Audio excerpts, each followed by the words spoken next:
ساری زندگی ہمارے نبی عید قربان پر دو قربانیاں کرتے تھے، دو چھکرے، ایک اپنی طرف سے کرتے تھے اور ایک امت کی طرف سے کرتے تھے، ساری دو۔ لیکن جب آپ نے حج کیا تو آپ نے کتنی قربانیاں فرمائیں؟ آپ کی عمر مبارک 63 سال تھی، تو آپ اور حضرت علی کے اونٹ مشترکہ مل کر 100 تھے، 100۔ تو وہ 100 اونٹ میں سے آپ نے 63 اونٹ الگ کروا لیا، ہر سال کا ایک اونٹ، اور ایک اونٹ میں 7 قربانیاں ہوتی ہیں، ایک میں 7 ہوتی ہیں۔ پھر ان میں سے 5 کو الگ کیا، 5 میں سے ایک کو سامنے لایا گیا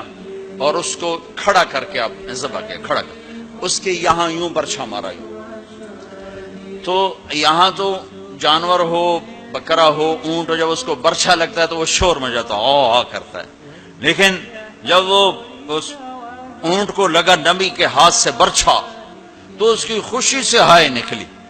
اور پیچھے جو اونٹ کھڑے تھے ان میں جنگ شروع ہو گئی، ہر اونٹ رسی توڑ کے آگے بڑھ کے ذبح ہونے کی کوشش کر رہا تھا کہ کہیں میں پیچھے نہ رہ جاؤں، میں پہلے ذبح ہو جاؤں، میں پہلے ذبح، نہ شود نصیب دشمن کہ شود ہلاکت غد، سر دوستاں سلامت کے تو خنجر آزمائی، ہم آہوان سہرا سر خود نہاد برکف با امید آن کے روزے بشکار خواہی آمد، کہ آج سارے جنگل کے ہرنوں کو انتظار ہے کہ آج ہمارا محبوب شکار کرنے آ رہا ہے، تو ہر ہرن گردن جھکا کے کھڑا ہے کہ میں ذبح ہو جاؤں، میں ذبح ہو جاؤں، میں ذبح ہو جاؤں۔ تو یہ شعر میرے نبی پہ فٹ آتا ہے کہ سارے اونٹوں میں جنگ شروع ہو گئی اور ہر ایک کا زور تھا میں ذبح ہو جاؤں، میں ذبح ہو جاؤں۔ آپ نے 63 اونٹ ذبح فرمائے اور برچھا پھینک دیا، اور اپنی بیویوں کا حصہ اس میں نہیں رکھا، بیویوں کے لیے الگ قربانی کی، بیویوں بیگمات کے لیے الگ قربانی کی، اور اپنے 63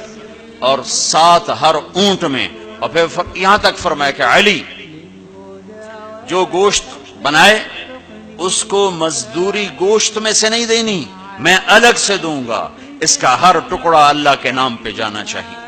گوشت میں سے مزدوری بھی نہیں دی، الگ سے مزدوری دی۔ اور پھر فرمایا کہ آؤ بھائی جو لے جانا چاہتا ہے لے جائے۔ پھر فرمایا حضرت علی سے کہا ایک ایک بوٹی سارے اونٹوں سے لے لو اور ایک دیگ چڑھا دو،